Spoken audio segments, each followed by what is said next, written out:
Et bien bonjour à tous, aujourd'hui une nouvelle vidéo, ça sera sur un détecteur de fumée connecté, donc en Wi-Fi et connectable via Tuya Smart et Smart Life.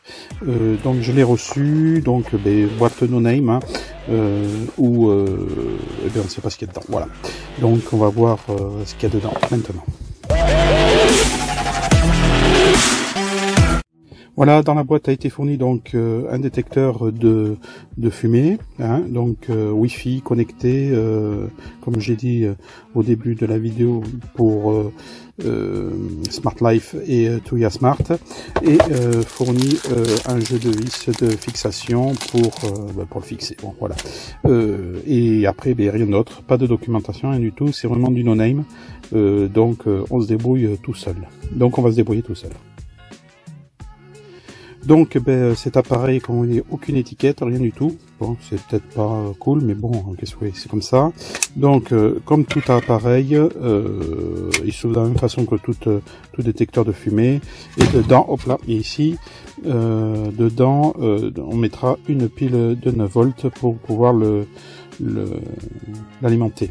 Et dessus, il y a pareil, rien d'autre. Voilà, il n'y a pas d'interrupteur ou quoi que ce soit dessus, il n'y a rien. Si donc le bouton reset qui est et le bouton de test qui est au-dessus. Voilà, rien de particulier par rapport à un détecteur de fumée classique. Donc on va y mettre la pipille dans le boîtier. Si j'arrive à attraper le connecteur, qui a l'air d'être très pratique à aller chercher. Hop, on va attraper la petite pince. Voilà. Donc, on va lui mettre sa batterie et on va le refermer. Là, comme ça, c'est fait. Donc, comme d'habitude, utilisez soit Smart Life ou Tuya. Donc, on est parti. N'oubliez pas, bien sûr, d'ouvrir un compte chez Smart Life et Tuya. Ou Smart Life ou Tuya, ce que vous voulez. Là, on va aller chercher, donc, là, dans la sécurité capteur, on va aller chercher le détecteur de fumée Wi-Fi. Donc, toujours pareil, connecté à votre réseau.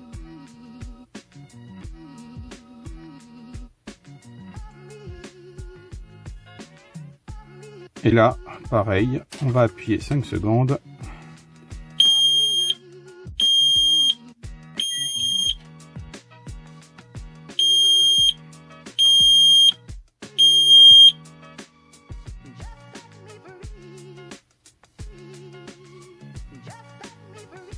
On va voir ce que ça donne.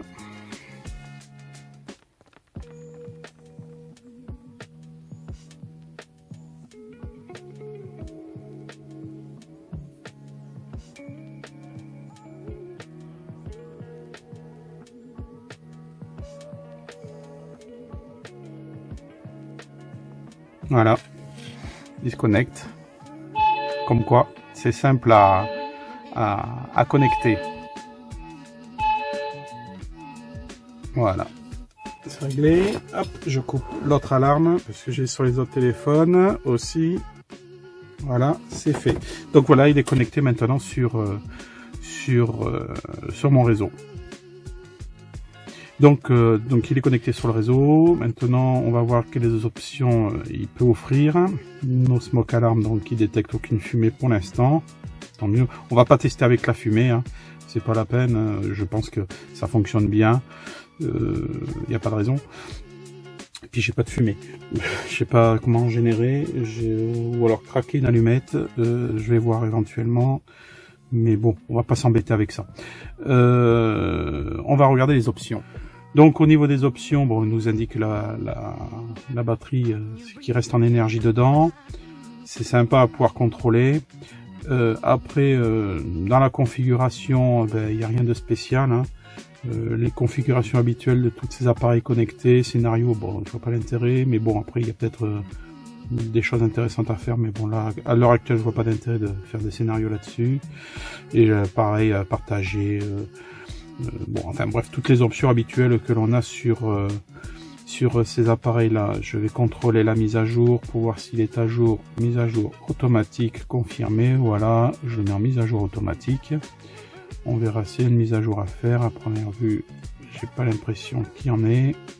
Voilà, mais il est à jour à première vue, donc parfait, nickel.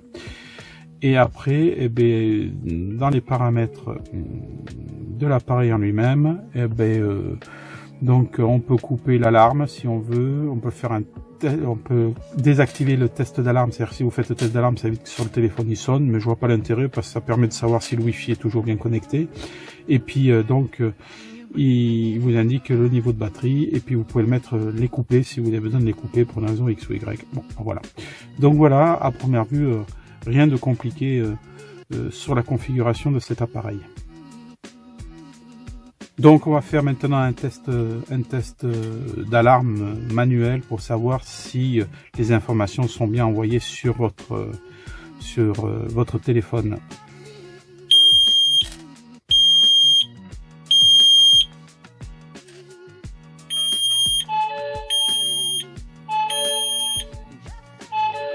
Voilà, donc les alarmes sont bien envoyées sur les téléphones pour savoir s'il y a un début d'incendie dans votre maison.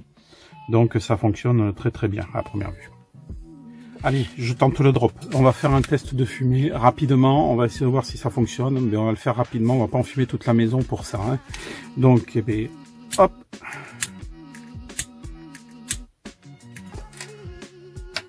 Voilà.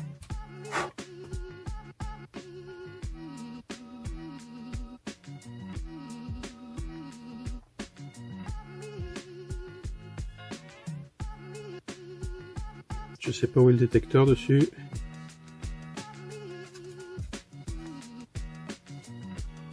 Voilà, ça fonctionne.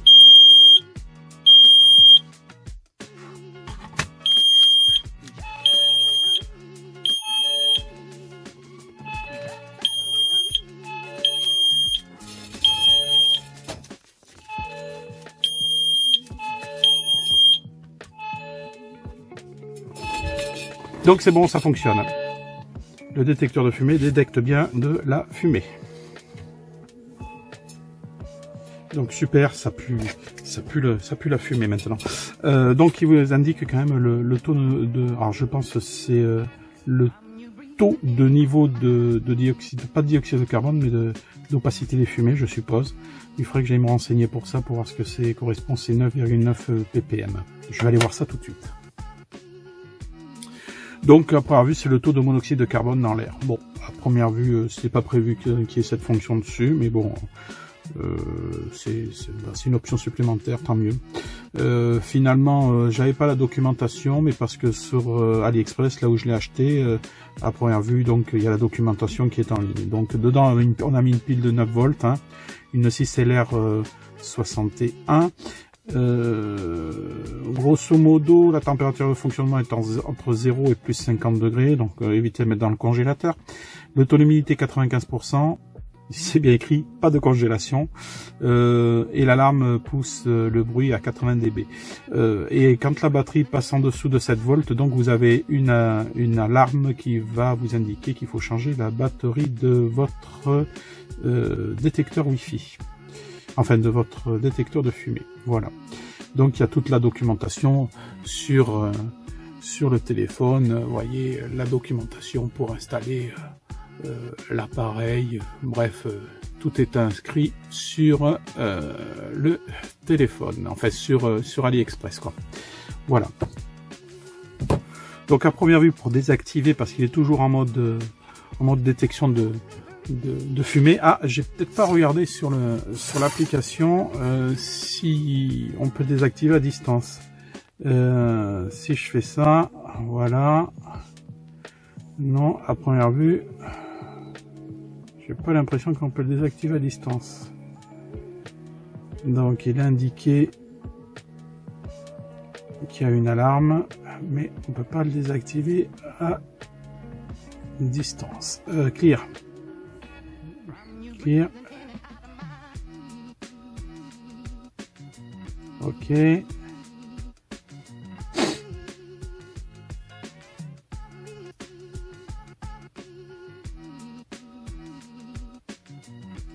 Ok, il a tout effacé, mais à première vue,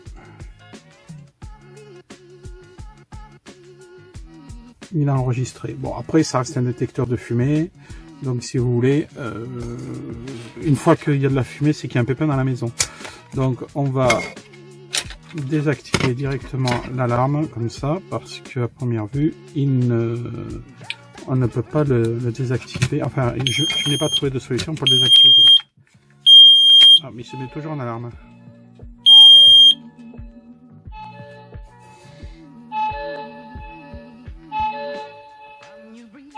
Voilà. Qu'est-ce qu'il me dit de beau? Alors, c'est vrai que ça pue dans la pièce, donc je pense que... enfin, je sais pas pourquoi il ne veut pas annuler l'alarme. On va attendre un petit peu et puis on va voir d'où, si ça va s'arrêter ou pas, si l'alarme revient ou pas. Bon, à première vue, pour que le système arrête de clignoter, que le détecteur Wi-Fi arrête de clignoter, enfin le détecteur de fumée Wi-Fi arrête de clignoter, j'ai tout essayé, on peut rien faire. À première vue, il faut attendre que le niveau de monoxyde de carbone descende, d'après ce qu'a détecté l'appareil. Donc voilà, c'est la façon dont il s'arrête. Donc vous cliquez dessus pour mettre en mode silence, et puis il faut laisser faire l'appareil, il s'arrête tout seul automatiquement de clignoter. Voilà. Donc voilà, bon, mais ça fonctionne, hein, c'est comme un détecteur de fumée classique, ça fonctionne. Pour le prix, pour 10 €, je me suis pas mouillé, je vais l'installer dans la maison. Je suis satisfait du produit, quoi. On verra dans le temps s'il y a d'autres soucis ou pas, mais je pense pas. Je ferai un patch s'il le faut pour... D'ailleurs, sur tout le matériel que je fais, je ferai un patch s'il y a des défaillances sur le matériel. Voilà. Donc, pour moi, c'est validé, ça fonctionne, donc c'est parfait. Voilà, si vous avez aimé cette vidéo, eh bien, vous la likez, hein, vous vous abonnez si vous voulez voir d'autres tests de matériel. À l'avenir, j'ai d'autres produits connectés en cours qui doivent arriver. Hein. Pareil que je paye avec mes sous-sous parce que ce n'est pas sponsorisé par qui que ce soit. Et puis parce que je m'équipe dans la maison de ce matériel. Donc j'en profite pour faire des tests et vous montrer si le produit a l'air sympa ou pas et facile à connecter. Celui-là est très facile à connecter. Voilà, donc comme je vais vous répéter, hein, si vous êtes intéressé pour voir d'autres appareils connectés comme ça, eh bien vous vous abonnez à la chaîne et puis vous likez cette vidéo, ça fera monter un peu plus dans le classement. Voilà, allez, je vous souhaite une bonne journée, ciao.